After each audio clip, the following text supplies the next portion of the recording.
create quotes, create all kinds of different things, business plans, to put through my resume in there, how to give me 3 solid pillars. All just a phenomenal amount of information I've been pulling out of there. Awesome. Thank you. Well, we're excited to learn from you. Dave, feel free to introduce yourself and tell us a little bit more about why you love AI. Hey, Tessa and gang. My name is Dave Gambrell. I am the founder of Digital Marketing Mentorship with Dave Gambrell. It's a Facebook group. If you want to come join it, we talk about lots of cool stuff, including AI. And as Tessa mentioned, I also host the Unleash the Awesome podcast, where I actually did an entire episode where I talked about AI, but I used my cloned voice to do the entire thing. So I did not speak a single word of it. So talk about geek. I am probably the ultimate geek. So in terms of AI, I've been using it for a long time. I actually got beta access to something called Jasper, which is powered by ChatGPT. And we could talk about this later, but I got beta access to it about 2 years ago. So I was probably using GPT-1 in the background without people really knowing what it is. And I'm doing a lot of stuff with it in terms of copywriting and the other things that have already been mentioned. But I think there are some interesting ways to use it too, where it's not just about creating content, but ways that you can learn stuff faster. And in the chat today, I'll share a couple of links to prompts, which is how you get the results you want from the AI. One of them has over 500 prompts, and I think the other one has 100. And that way you can look at the prompts and you can see how people are, the AI is pretty much garbage in, garbage out. Like if your prompt is not good, you're not going to get good information from it. So we could talk about more about how to kind of prime it to get the information you're looking for so you can get the results that you want and all that good stuff. Awesome. Yeah. And I think you sent something out a few weeks ago with some prompts, and it's true. And we're going to get to that because, when I started using it, I was just like, tell me about this. And that's not how you use it to its full capacity. So why don't we get into this? I have, like I said, I have some questions. So if you see me over here, it's up on my screen, put yours in the chat as well. Now, AI isn't new. For those of you who are part of Mompreneur, you might remember 7 years ago at Mompreneur Conference, we were talking about this. And I remember thinking like, what is AI? And they were already talking about it. They weren't quite sure where it was going to be heading, but they were already 6 years ago was the last conference I went to. But for every year that we were at that conference, they were always talking about how AI is coming and we need to be ready for it. And so, this is not new, it's the future. And people are wondering, I'm wondering, right? I asked Dave, I said, is this going to take over jobs? Is this going to replace jobs? Some of the things that you may be wondering, right? How is this going to help my performance? I know I'm wondering that. How can this help me be a little more productive in my work? Can I trust AI? Are there risks? Are there things I need to be aware of? And then, that question that I just said, are people going to lose jobs from this? And so those are some of the things. And I read an article, and I just want to share a small snippet from this article before we get into it, because I'm going to ask both Kathleen and Dave if you agree with this. So here's what it says, just 2 small paragraphs. So it says, it's important to recognize that the optimal way to work with AI is different from the way we've worked with other technologies. In the past, most new tools simply enabled us to perform tasks more efficiently. So people wrote with pens, then we went to typewriters, which was faster. Then we went to computers, even faster. And each new tool allowed for more efficient writing, but the general processes, so the drafting, the revising, and the editing remain largely the same. AI is different. It has a more substantial influence on our work and our processes because it's able to find patterns that we can't see and then use them to provide insight and analysis, prediction, suggestion, and even full drafts on its own. So instead of thinking of AI as a tool we use, we should think of it as a set of systems with which we can collaborate. And I think that's the important piece there at the end, that we can collaborate. It's a system. So I would love to just start with that. Kathleen, Dave, agree, disagree, thoughts. And I know I didn't send this to you. So, if you're ever like, Tess, I don't know, that's okay. Because everyone on this call, honestly, I haven't sent them this little thing that I sent. So we're just kind of putting them in the hot seat here. I'll yield to Kathleen. Sure, thanks. Yeah, a set of systems. My girlfriend, we were talking about it last night, and she said something that Stephen Hawking said to stay away from AI. And I think that's probably why that most people think it's a shortcut to things. For me, the way I like to use it is a stepping stone. It gives me it. We'll talk about this. I'm sure some of the questions kind of lead to it, but you can make it think the way you think or talk the way you talk. That's how I use it for my blog. I wrote my blog and then I had to rewrite in my genre, like, and it sounded like me. It's like all the words I would have said and everything, right? So yeah, I think it's a good set of systems as a yeah, I don't know, Dave. You've got more experience on this than I do. I'm just still new. Like I just took this course 2 weeks ago, so I'm still just figuring it all out. Gotcha. So the way I look at it is it's like a dance partner. So you have to learn how to dance with it, and you kind of have to lead it a little bit, but sometimes you can let it lead. And I also see the output as like an intern, right? So if you were working with an intern, you probably wouldn't have them create content and just put it out to the world. You would probably look at it and edit it and do some other stuff. So for lack of a better example, I see it as kind of dancing with an intern, right? You just kind of have to lead a little bit. Sometimes they have some expertise that you don't, and you got to let them lead a little bit. And you're kind of, depending on the music that you play and what kind of dancing you know how to do, those are the results you're going to get. So like if you don't know how to dance at all or give it good prompts, then you're probably not going to get good outputs from it. So and I want to be clear too, let's define this. So AI is a super broad term. I think what we're probably talking about today is what's called generative AI, which is also known as large language models, LLM. And I'll put a link to a really, really good podcast episode. It was Lex Friedman's podcast where he had Sam Altman, who's the co-founder of OpenAI. I think it's about 3 hours long, so I don't know if everybody's going to listen to the whole thing, but I have listened to it, and it gave me a really good insight as to what exactly this generative AI is, or this large language model, LLM, and what it's not. And I think for those of you that are afraid or have some fear about these things, or you're just kind of worried, I think listening to that will help you understand what it is, and then it's not the Terminator coming to take over the world, at least not yet, anyway. Yeah, so that collaborative piece, I love the dance analogy actually, right? Where it's like, you don't have to spend all this time up front, but you're following their lead. You're bringing, your flavor, like you were saying, Kathleen, your voice, the things that represent you. And that's a question, that I had written down too, right? Because you want it to still sound like you. I think, Dave, when you had shared that post in your group, what I was thinking was, authenticity. If all of a sudden I'm having, this system create my words and my language, well, is it still me? And I think that's where the dance comes into play. If you just put something in there, and tell me if I'm wrong, and then put that out, that's probably not authentic in you, because you've not had the dance. You haven't engaged in, okay, that's a first draft. Now let's work with this. Let's put more Tessa into that, right? Yeah. And so if you do it in ChatGPT, basically that's the output you're going to get. It's going to be a generic AI Robotron type of thing. One of the reasons why I favor Jasper, which again is just like it uses ChatGPT as one of its engines, but it has other AI engines and things built into it, and machine learning, which is another concept we could get into if you want.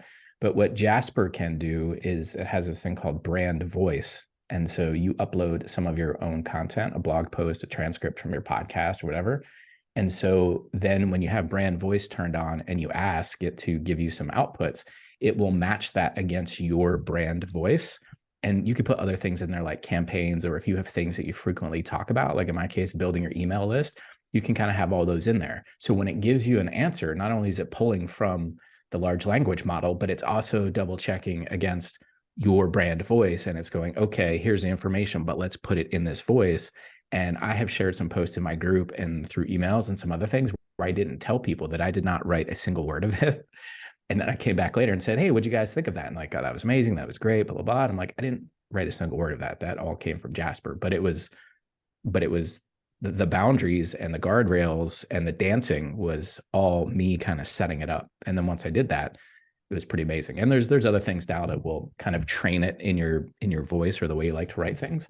Mm-hmm. And so to me, I read it and I was like, you know what, that's exactly how I would say it. So I'm comfortable putting it out there. So you have to get kind of comfortable with that idea too. That's so cool. Okay, two things. If you have the link for Jasper, I would love for you to put it in the chat so people, because I'm only used to the chat GPT. So please put that in there. And you just raised something like around transparency then. The fact that you went back to your, to the people, your followers and said, I actually didn't write that. Kathleen or Dave, any thoughts on like how transparent should one be when they're using these systems? Should we be willing and open to say, yeah, I'm leveraging this system to help me perform better? What is the transparency you think that we should have? When I did my blog, and I got ChatGPT to actually do it in my language. So I have a little funny story on that if you want me to share it. But I just admitted this morning in my group that I had used ChatGPT for that. I had actually asked it to create some quotes for me, and I asked it what the sources were, and it said it was created on their own, and it wanted me to use them as the source, like to reference them. I said, so it'd be nice if you it wasn't even you have to say, it'd be nice if you reference ChatGPT. Like the system, it's almost like talking to a person, in my opinion.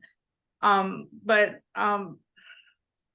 I'm just going to stop you there. You just raised a point. You kind of are talking to a person in this sense, because who programs it? Humans, right? Like, I don't know, like at the beginning of all of this is a human who had to input and code. And I don't know, I'm not techie, so both of you are, so I could be totally wrong, but it kind of is, right? Their biases, their opinions, their thoughts, all of that is put into the system as well. So yeah. Sorry, I kind of forgot what the question was. It kind of went off in my own little brain there for a minute. What was the question? See? It's about transparency and whether or not you share it. Transparency, whether or not we share it. I haven't used it a lot to share. Besides that one blog, I really haven't shared anything yet out of it. I'm using it more for my personal use. Like I said, I threw my resume in there, asked it for some business plans, things like that. I haven't actually shared like actual content besides that one blog so far out. Having said that, I wrote a story for an anthology, which was my story, and I put it in. And at this point in the training, I kind of missed the fact to have it reread it in my voice, and it came out as erotica. So anyways, so that was my funny story. So then I then redid it and said, okay, now using my voice, and it came out proper. But it was just funny how it flipped it. So I have a business idea in my head coming from ChatGPT, but we won't go there. We're going to keep that secret. That's awesome. Dave, what about you? What the transparency piece? So I'll answer it with some questions. Like, do you tell people what computer that you use, or do you tell people that you use Google Docs or Microsoft Word, or do you tell people that you use Grammarly, or do you tell people the books that you read to help inform the information that you're going to share? Yeah. Probably not, unless you're quoting the book directly, right? So so that's kind of how I think about it. It's just another tool, and it's out there and it's available, and I don't really feel the need to disclose it. And honestly, I see behind you, you have the Maxwell Leadership banner. John Maxwell, who people would consider the most prolific leadership author of all time, doesn't really write his books. He outlines them. He gives a framework to one of his writers, Charlie Wetzel, and Charlie is very rarely given credit on the front of the book. Sometimes inside the book, he's giving a dedication or something, or sometimes he's mentioned, but Charlie does a fair amount of the writing and the polishing of the book, right? And that's in a publishing space, and he's not given co-authorship or whatever. And there's people that have books that are written by ghostwriters, and they don't get any credit. Absolutely. So that's kind of where I come down on it personally. Yeah, no, and I love that, because I even know some podcasters who their whole podcast is written by content creators, right? And they don't deliver any of that. Again, not to throw Maxwell Leadership under the bus, but I know Mark Cole works a lot with Kimberly, and she goes and finds both John and his, goes and researches the quotes and the content. They deliver it. They believe it. They live it. It's not inauthentic in that way. But they don't have, again, tools. We don't have the time to do everything. These tools provide us a way to be more efficient in our business. And again, if you're not just inputting and outputting, I think that's when you run into trouble with authenticity. is when you're not, again, like playing it, doing that dance and making it your own. Maybe that's when you can run into that. But I don't know. For me, that was always my fear, is like, if I start using this, are people going to think like, oh, now you're not authentic? But thank you, Dave, I love that analogy also of, there's a lot of people out there using different tools and they're not given the credit to that. So welcome. Can I address some of the questions that I see in the chat? I think yeah, from absolutely. Janice. So she says, I had ChatGPT provide quotes by athletes that were not true, right? They never said these things, but Bing Chat gives you some sources. So you have to understand what a large language model is and what it isn't. You can't really ask it for facts like that. Basically what it is it read X% of the internet. The number keeps going up, but let's say it's roughly 15 to 20% of the internet. And so it's done all that. And it's also probably the newest update is from a year and a half ago. So if something has happened within the last 12, 18 months, it won't be reflected in there anyway. But it's not looking for facts, and it's not looking for like specific things like that and attribution. It's a predictive model. So what it's looking for is as it's creating content, it's putting a word down, and then it's looking to the database to say, okay, what word is supposed to come after this word? And it's looking at all of this thing and going, oh, generally this word comes next, and this word comes next, and this word comes next, and this word comes next. And so that's why if you asked it to give you some information, and then you asked it, is what you just told me true? Oftentimes it'll say no, because it's not pulling facts like Google is.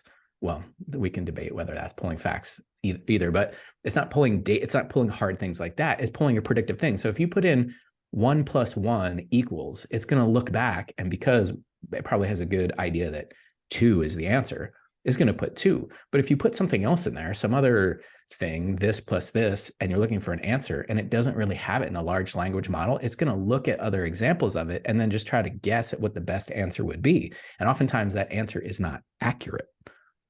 Right. So you kind of have to understand it. Now it's getting better. And I think Janice is her name at the point, you can have it work with Bing, or if you're doing it directly in Bing, it will do that. Inside Jasper, you can toggle on a thing that says include Google search. So it will combine those two things. That's why I said it uses multiple engines. So it's not really a fact-based thing. It's more of a predictive model. And what it's giving you is what it thinks it should be giving you based on the prompt that you gave it, which is why the prompts are so important. Yeah, and which is why you need to do your research and on what comes out, Yes. like those quotes, like actually make sure that if those quotes are correct or things like that. Yes. And that actually sets up another question about guardrails then. Like, what type of guardrails should we have in place then? Should it be go and check to make sure that quote is correct? Like, are there certain things that you do maybe when you're using it just to make sure that the content is relevant but also true? Like, are there certain things we can be not a checklist per se, but make sure you do these things to confirm your work? Or is it just use your brain and check it? I mean, I think the intern analogy is relevant here. Like, would you trust an intern's work 100%? No, probably not. You'd probably go and just research and look at it. So if it gives me any data, either on ChatGPT or Jasper, a lot of times I'll ask it for references. And right now, because I use paid ChatGPT, I think I'm in 4.0 you can do. And so sometimes I'll ask it things, and then I'll ask it to cite its source or give me the references, and it will.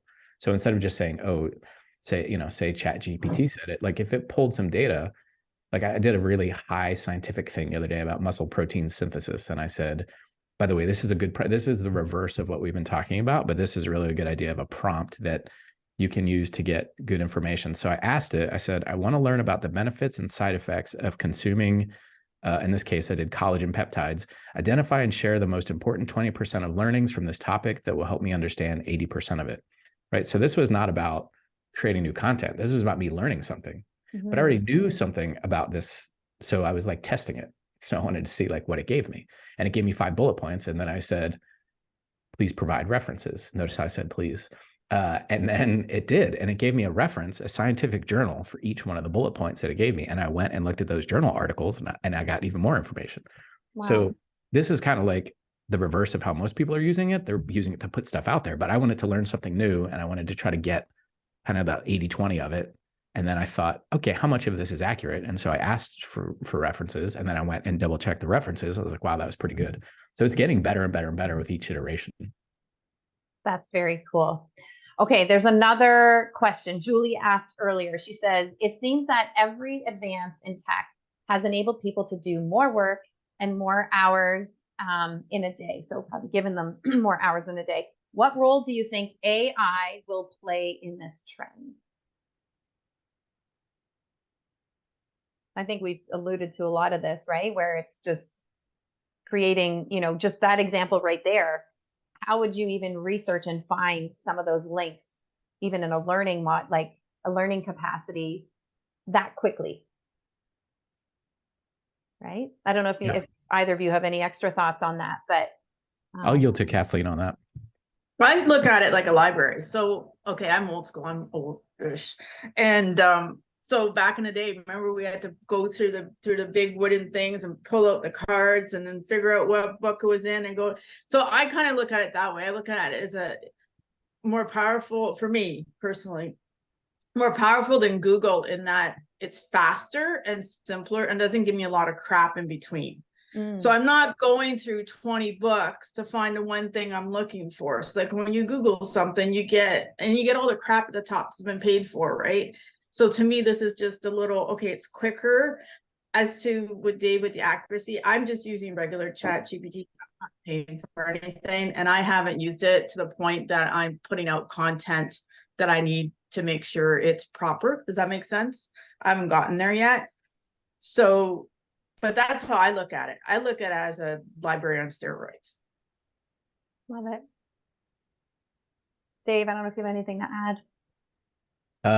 Yeah, I mean, I kind of see it the same way. And I also, there's some questions about, do these things cost money? I mean, you could get free Chat GPT. There are things you could do with the pro version, which is nice, where they have plugins now where it will go pull some other data. So a large language model does not do computations, but if you use the plugin in Chat GPT with Wolfram Alpha, which is a site that does heavy science and math type computations, those two things together are pretty insanely awesome. So you can do that with the paid version. Same thing with Jasper. Jasper does cost money, but this is one of those things where I think you're going to find that you get what you pay for, right? So the free version of ChatGPT will often time out. You can't always get access to it. So if you're going to start relying on it and you want the faster engine that they have, 4.0, and some of these plugins and other things, this is one of those things that is worth paying for, right? I don't say that about everything, but I think if this is going to help you be more productive, more efficient, and more effective, and reduce the hours that you spend doing research or creating content, then why the heck wouldn't you just pay for it? Because if it'll save you like 1 hour of time, I think whatever the monthly fee is certainly worth it. Yeah, definitely. Nicole, you have your hand up. I just wanted to add to that a little bit around the learning piece, because I've worked with teens for most of my career, but also I'm ADD. And so when I was playing around with it, I've had material within me that needs to get out and is good quality material that I hit that block every time, because to get it from here to here just feels so overwhelming.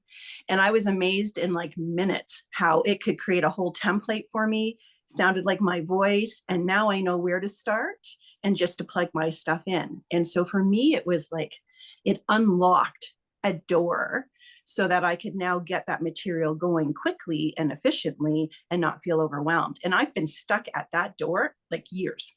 Wow. So thinking about in terms of how people with certain disabilities as well, learning disabilities could really maximize these tools.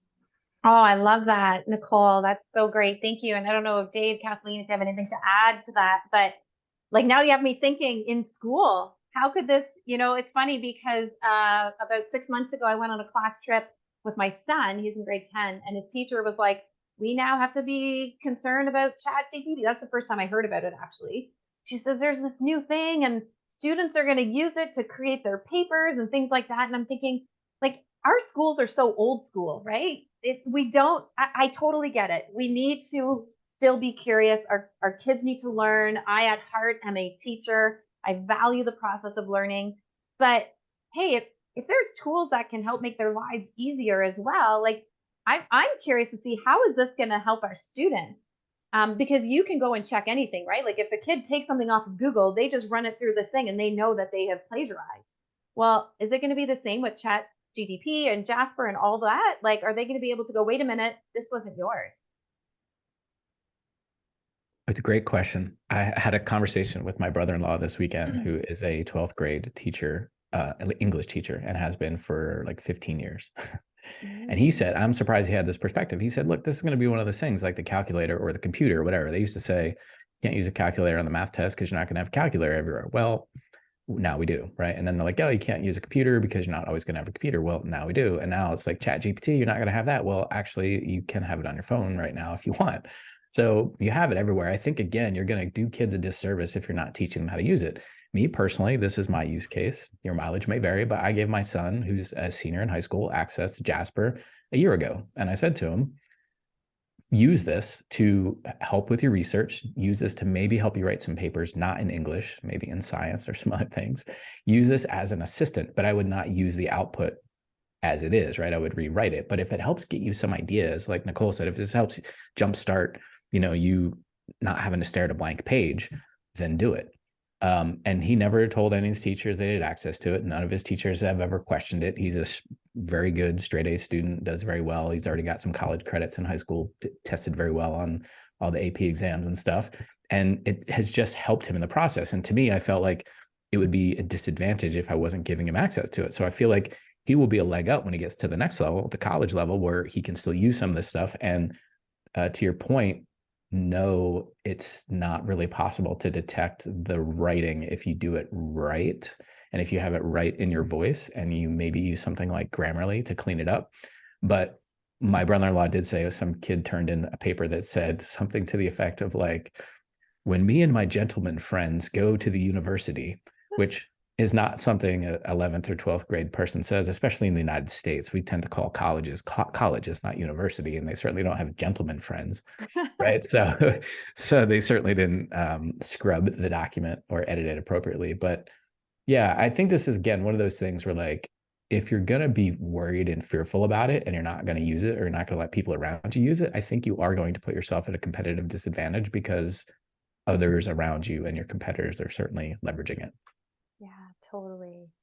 Josie. Oh, wait, first, Kathleen, I want you to weigh in on that too, and then we'll get to Josie's question. Well, I just want to flip it around to the common person because we're talking a lot business and writing. The lady who did the workshop for us, if she has ingredients in her fridge, she puts her ingredients and has it create a recipe. And then she says, oh, but it has to be gluten-free. And, oh, I have, fresh tomatoes, not canned tomatoes. So like she uses it to create recipes for her. She says it's worked very well. I'm doing a trip to Ireland in October, and one of my projects over next week is picking out where we want to go and have Chat GPT map it out and figure out, what's the most popular spots. So like we're talking business and hardcore stuff here, but you can use it for the simplest of things too. Okay. Josie, just a minute. I want to hear from both of you. What are some other non-business ways we can use this? Just randomly, just give us some ideas because I'm taking notes. I think that's so cool. So recipes, travel plans. You did a business plan. I know that's business. So you did business plan as well. But what are some other ways? Because yeah, that's so true. Yeah, if you look in the chat, I put 2 links that give you over 600 different ideas for prompts. And I think you'll see them in there. And then I just listed a website called Snack Prompt, which is kind of like Reddit for prompts. People put a prompt in there that they're using, and then people upvote it kind of like they do on Reddit. So like the really popular ones get to the top. So I've seen some where whole exercise plans were created. I've seen some where whole meal plans were created. And what Snack Prompt does is it has the variables in there. So it'll say like, okay, I want to consume a high protein ketogenic diet, and I don't like the following ingredients, and I have these ingredients in my refrigerator, blah, blah, blah. Create a meal plan for 7 days, whatever, and it'll do it. So really anything you can think of, it will do. And Snack Prompt will give you some ideas. So between those 3 links that I put in there, there's literally probably 1,000 different ideas and different prompts that you can use to help give you some ideas. That's awesome. And just so you know, everyone, so I'm recording this, so we have it. But if you click the 3 dots at the bottom of where you would enter a chat, you can save this whole chat. So then you'll have all those links. So do that at the end. I'm also going to upload all of these links into our group. And if I'm going to encourage everyone to get into Dave's group, because I'm guessing those are all there. Get on his email list too, because he's always sharing amazing things that we can use. So, okay, Josie, now I'm coming to you. All right. Well, good morning, everyone. Sorry, I'm not showing my picture, but it is like, super early here in the morning. All good. So back to the conversation about our kids using this. I think that this seems to me like another potential thing that creates a wider gap in the some of the underserved communities. So a lot of your minority communities that don't have access to this on a regular basis, I think this can create a wider gap. And so I think we have to be very careful. So I love it myself. I've used it to help me, do the writing, but I can see where this can actually widen that gap even more and make it more difficult. And so education and broad education and access is really critical. So just wanted to put that out there. Yeah, I love that. And I'd love to hear some thoughts, Dave and Kathleen, also to that, to just what are some of the risks? What are the things that we do need to be aware of with using this type of tool? So let's, yeah. Yeah, there are some. So because I told you I have access to Jasper for a really long time, and so I got to beta test a lot of it. And when they're generative, we didn't talk about this piece, but you can create stock photo, like type images with. So Jasper has that built in where you can say, I need an image of a strawberry cheesecake, a photo quality image, and it will create a brand new image that you can just put in your blog post. It's kind of amazing. But to answer your question, if about a year ago when I first got access to it, if you asked it to provide a picture of a beautiful person or a beautiful woman, it would tend to give you a very limited ethnic range of what a beautiful woman would be. And so they really had to be careful about the guidelines and the guardrails and the things they were putting there. So like what constitutes a beautiful woman and what ethnicities would that beautiful woman come from? And so initially it was just pretty much the same type of images over and over and over again. And so I was providing feedback on that. And like, oh my gosh, okay, cool. Like, how do we figure this out? So they had to kind of round it out a little bit. And now you get much better results on things like that. So, but you also have to know it's limited to what is on the internet.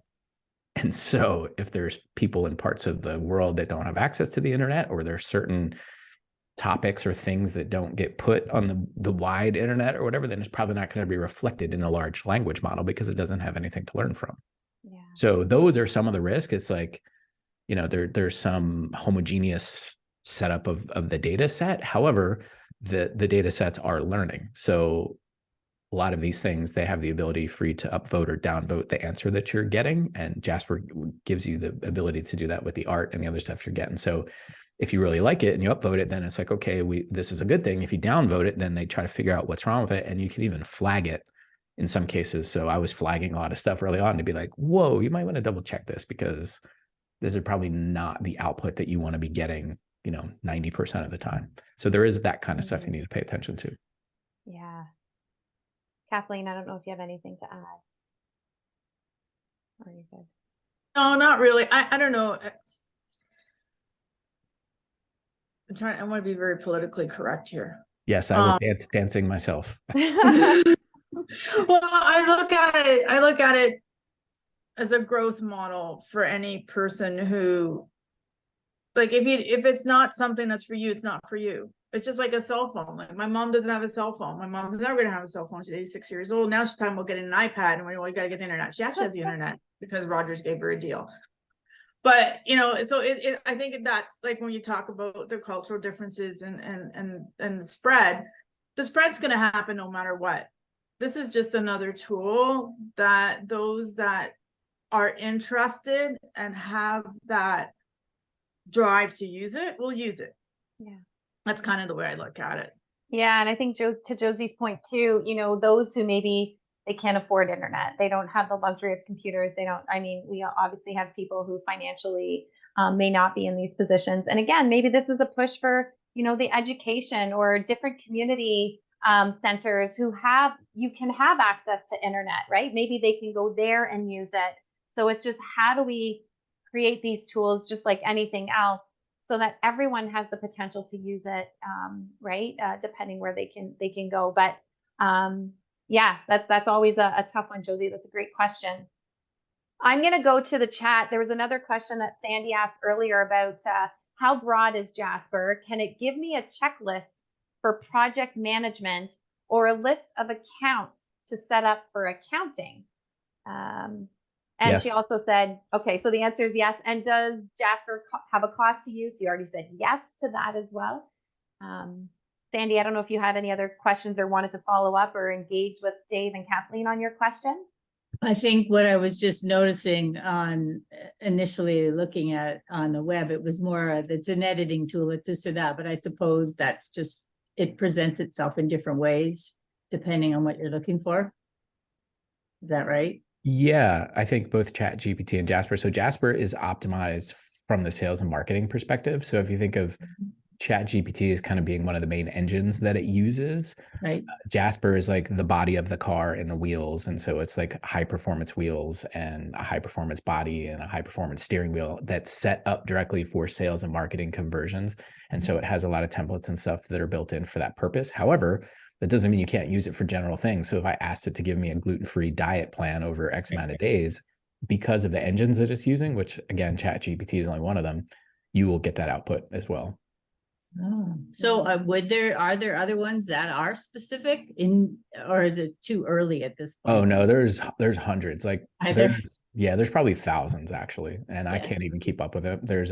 If you want to try to keep up with it, there's a Substack. I'll see if I can put the link in the chat in a second.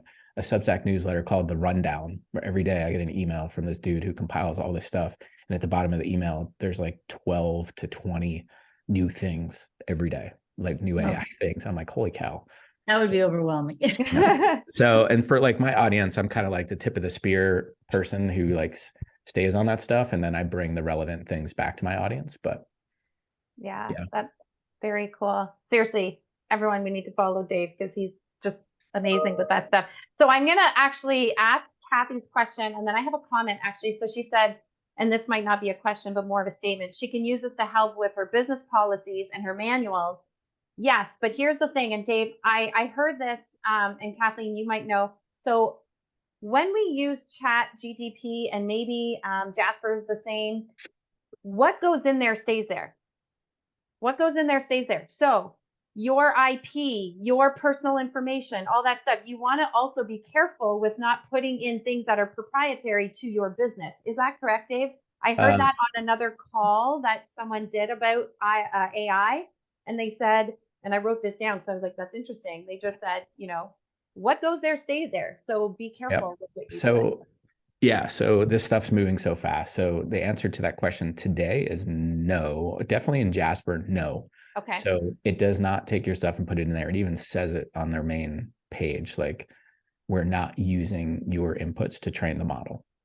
ChatGPT was doing it, and Sam Altman a couple of weeks ago had come out and said we're not doing it anymore. Now, I'm not sure to what degree they're not doing it. You're going to have to check their documentation on that. But what was happening was people at Amazon, this was the example that's widely quoted, coders at Amazon were putting in code saying, help me write the next line of this code, right? Or they're saying, help me debug this code. And they're putting lines of proprietary code in there.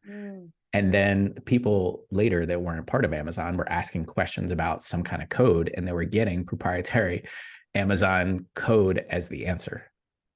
So it was happening, and it probably it's happening in some way, shape, or form, but they've kind of wised up to that. I know definitely Jasper's not doing that. ChatGPT has just recently said they're going to stop doing it. But again, I don't know to what degree that's happening.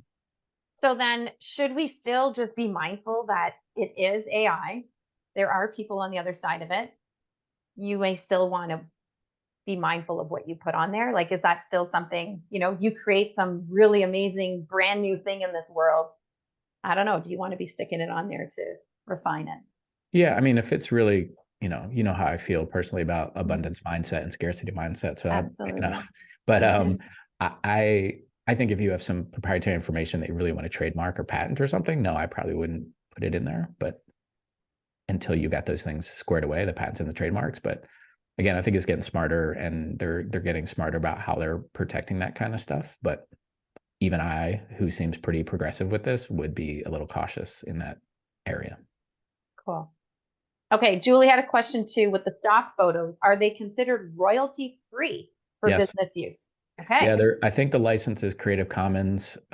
So there's pros and cons to that. You can use it however you want, wherever you want, but other people could get a similar output and use that wherever they want. So you don't get exclusive rights to that image. So they could put in a similar prompt and get a pretty similar output, perhaps. And so they may have something very similar on their website as well. But I think for most people, instead of paying for stock photos, because you should pay for stock photos, by the way, if you're going to use photos, if not, you're going to get sued. So don't just Google a photo and find it somewhere and stick it on your website. That's stealing someone's intellectual property. But instead, now you can go to ChatGPT, or I don't know how well you could do it in ChatGPT. There's some plugins, but Jasper has an art component built into it. And you literally could just, if you wrote a blog post, you could say, give me an image for this blog post. And it's like, okay. And it scans whatever you wrote. It's like, and then it gives you some seriously stock photo quality. And you can also do like crazy mashups. So I asked it to give me, like, I was really testing it. Again, I got beta access to this feature as well. And I said, give me let me see Snoop Dogg as a character in Fortnite. And I was like, well, what am I going to get here? And it actually gave a really good rendering of Snoop Dogg in Fortnite. It looked legitimately like he was a character in that game. And I was like, wow, that's pretty good. Like, I thought that was a little bit of a stretch to have it do that, but it gave me a really good output. I'm like, okay, this thing's amazing. That's so funny. Wow. All right, another question. Megan, she says, currently I'm using Chat GPT to help me create content. The biggest thing I've struggled with is getting it in my voice. Can you quickly review how to do that? So Kathleen, I know you've done it. Dave, you probably have insights. I'd love to hear from both of you. How are you making it sound like you? I'm going to go first because I'm sure Dave's going to expand on what I have to say, because I'm still just a little dude on the We love it. learning here. So what we were taught was to write it first. So that's what I did in my blog. I wrote it first. And then my prompt was, take this blog using my genre, like my voice, rewrite this. So it got my vibe, and then it rewrote it very eloquently, like really like more pump, right? Like still using the same type of words I would use, but just give it more oomph to it. So the key is using my voice or my style of writing. You have to put that in the prompt. And the way I used it was I put what I had written first and had it rewrite it. I'm not sure if, I think it remembers your style too, because it's your login, right? I could be wrong on that. Dave can probably correct me on that and expand on that one. ChatGPT will remember inside that current chat. So if you if you make a new chat, it's not going to look across them. Again, I'm not trying to sell Jasper to people, but one of the reasons why I like it is it has that brand voice feature that you can just enable, and anything you write anywhere in the entire platform, it will write it in that thing. They also have a Chrome plugin so that if you're inside your email and you're writing an email, you can have Jasper right inside your Chrome, right inside your Gmail, like write an email response for you, which is pretty cool. And there's pull down templates and stuff like that. So, but yeah, one of the things I was trying to look in my group, if you're not going to use brand voice, or you're not going to use what Kathleen was talking about, what you can do is you give it a scenario. So we were talking about that thing before about the meal plans. One of the things you would give it to get you a good output is you would say, you are a highly trained sports nutritionist. Like, you put that in the prompt, and then you say, give me a diet for X, whatever, and blah, blah, blah. And then you see what it will get you. I'm trying to pull up what I put in my group, but I did one about writing a chapter of a book, and the prompt was almost an entire paragraph. And it was like, use words like this, don't use words like that, invoke strong feelings and emotions and like all of this stuff. And so it was like a super long thing, and the output was crazy. And that's the one that Tessa jumped in on. She was like, whoa, wait a second, like, that's kind of crazy, right? And that started a lot of conversation in my group, but it was because the prompt was so good. So again, if you look at some of those links I put in the chat, there's like lots of examples from a bunch of different blog posts on like what really good prompts are, and Stack Prompt will also give you those. And that can help write in your voice. So if you tend to write, like I tend to be kind of witty, sarcastic a little bit. I tend to communicate with a lot of analogies and similes. And so I would put that maybe in the prompt. I would say, provide the output and use similes or metaphors and be a little witty or sarcastic or whatever. And it will give you an output that's like that. Yeah. So Megan, like, think about when you're talking, right? About your spa, about skincare, about women's health, all that stuff. What are things that you typically say, do, think, and you're literally putting those in there, right? And the more you do that, then the more. And I think those prompts too that Dave has, like that helped me because I had the same question, like, how do I even make it sound like me? So I hope that answers your question. Do you have any, follow-up question to that, Megan, or? I don't think so. I mean, I'm definitely going to check out Jasper because it does sound like it has a lot more features in it that would be helpful for what I'm looking for. Mm-hmm. Awesome. Yeah, if you look in the, Jasper is pretty amazing. If you look in the chat, I just put a prompt and you'll see like how involved that prompt was.